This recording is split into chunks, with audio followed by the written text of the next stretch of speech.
Hello, good day nurses! Kumusta kayo? My name is Mark Bombasi.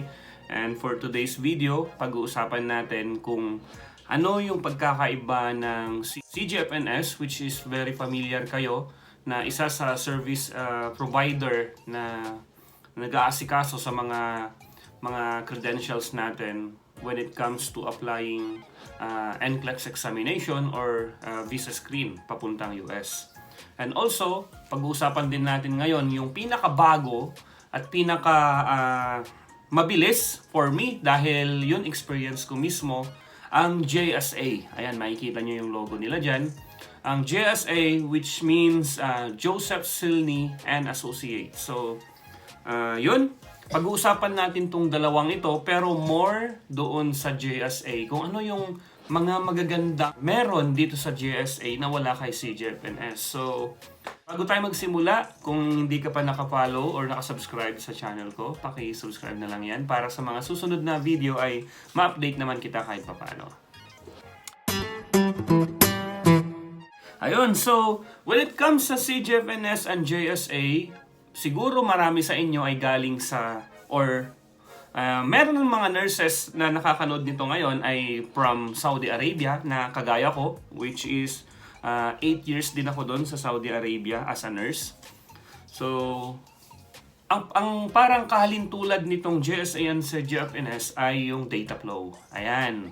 Sila yung nag-evaluate or nagpapatunay na legit yung mga papel mo. So, doon tayo sa pagkakaiba ng CGFNS and JSA. Pero more doon sa JSA. Sa CGFNS, kilala na ito, which is ginagamit siya na Credential Evaluation Services.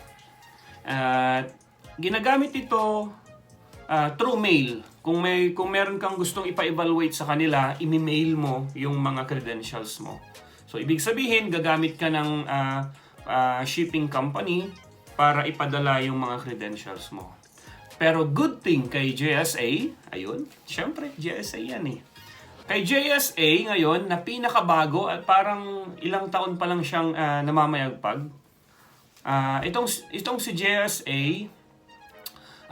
kung gusto mong magpa-evaluate, magkaroon ng Credential Evaluation Service sa kanila o yung tinatawag na CES report, ipaprocess mo lang yung mga ito at isesend lang through email. Yes, hindi ka nagkakamali mga kapwa ko mga nurses. Through email. So, ibig sabihin, ganito yung proseso. Number 1, pupunta ka ng school.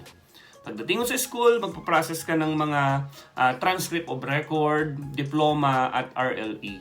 So, it should be certified through copy.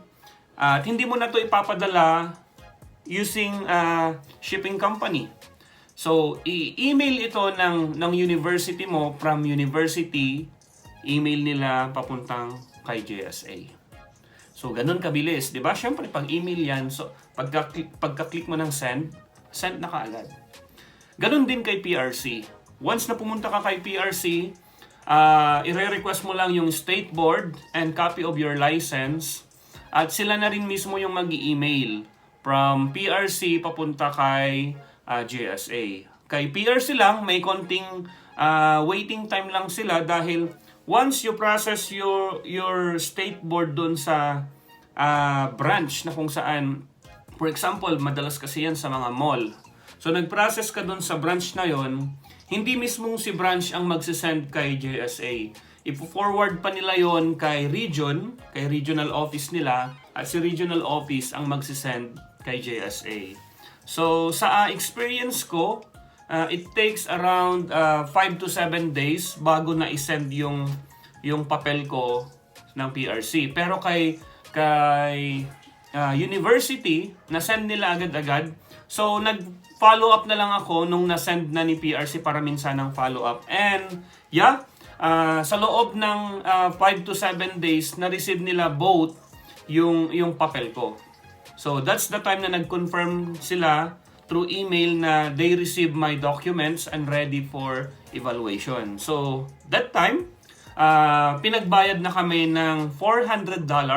Yeah, $400 ang babayaran natin kung gusto nating magkaroon ng CES report. Now, Doon lang sa pagbabayad kay JSA, i-enter mo kasi dun yung mga detalye mo and details ng credit card kasi using credit card lang po ito. Or hindi ko na kasi na-try ang debit card pero we used credit card. And for me, wala namang nangyaring anomalya at okay naman yung payment ko. So, after they receive my payment, ayun na, nag-start na yung process. At ito yung pinakamaganda. Once na nag-start na yung process ng pag-evaluate nila sa credentials mo, magbibigay sila ng timeline kung kailan available or kailan matatapos yung credential evaluation mo. So, maximum ng 1 month or sabi dito, actually, ang binigay sa amin is 10 to 15 working days evaluation. Pero sabihin na lang natin 1 month. So, sa loob ng 1 month na yon, bibigyan kanila ng specific time kung kailan matatapos. At actually, wala nga, hindi nga umabot ng 1 month. Parang nasa around, ano lang siya 17 to 18 days ng waiting sa akin. At kung ma-delay naman yon, bibigyan kanila ng list of employee nila or list of evaluator na kung saan kung sino yung nag-evaluate sa credential mo, sa kanya ka magpa-follow up. Ibibigay nila yung email, yung yung mobile number, yung fax number nila. So pwede kang mag-follow up na pwedeng mo, hey, kailan ba magiging available yung credential, yung SES report ko. So pwedeng ganon. And for me, hindi naman na ako nag-follow up kasi nag-email sila agad-agad na natapos na yung credential evaluation report ko. So, ganun kabilis, di ba? Ang bilis lang siya, walang 1 month. So, after ng credential evaluation service na ginawa sa akin, nagkaroon na ako ng SES report from JSA, sila na mismo ang magpo-forward kay BON kung saan ka magti-take ng board exam ng NCLEX. Yan, kung saan state. So sa akin kasi sa Montana, sila yung nag-forward from JSA to Montana. But kung gusto mong mag-request ng additional copy na ipo-forward sa'yo, pwede ka namang mag-request ng copy pero additional charge na $20 per copy. Ayun, pag gusto mo namang ipasend doon sa address mo dyan sa Pilipinas or sa Saudi or sa Dubai, mag-add ka lang ng $5. Isasend nila yan through mail. Pero kung gusto mo naman na rush na evaluation, gusto mo kagad mag-exam, pwede kang magpa-evaluate within 24 hours. Wow! Ganun kabilis. 24 hours ma-evaluate nila yung credential mo. Ano kaya? Paano kaya pag holiday? Ma-evaluate kaya nila yun? So 24 hours, magdadagdag ka lang ng $300 doon sa basic fee. Which magto-total siya $700, di ba? So kung gusto mo ng rush, pag gusto mo naman ng 2 days na evaluation, mag-a-add ka ng $200 doon sa basic fee, which magto-total siya ng $600. Kung gusto mo naman ng 5 days evaluation, or let's say 1 week, mag-a-add ka ng $100 doon sa basic fee, magto-total siya ng $500. So, mabilis lang. Ganun lang kabilis yung proseso. At once na nandun na kay Board of Nursing yung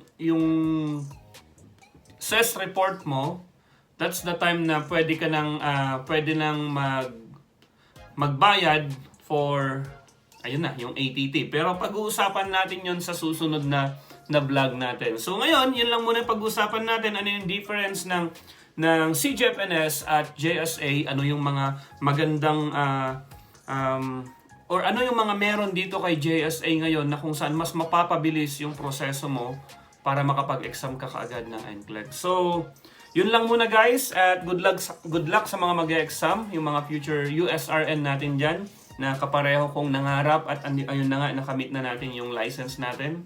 So, salamat sa panonood. Sana may nakuha kayong points, nakuha kayong mga idea kung ano yung gagamitin yung service provider. And kung may mga questions kayo, pwede kayong mag-comment dyan sa comment section. Kung may mga lapses ako, kung merong mga gusto nyong idagdag or gusto nyong i-vlog, ayan, sabihin nyo lang ako dyan sa comment section. At Thank you once again guys for watching my video. Kung hindi ka pa nakapag-subscribe, once again, i-subscribe mo na yan para updated ka sa mga susunod na ipopost ko. Kasi mga susunod na yan, yung mga proseso ko, paano ako nakapunta sa, paano yung ginamit ko sa yung English exam, ayan na, papasok na rin dyan yung visa for nurses, dyan sa JSA pa rin. So, thank you guys, thumbs up yan, at maraming salamat once again. Kita tayo sa susunod kong video.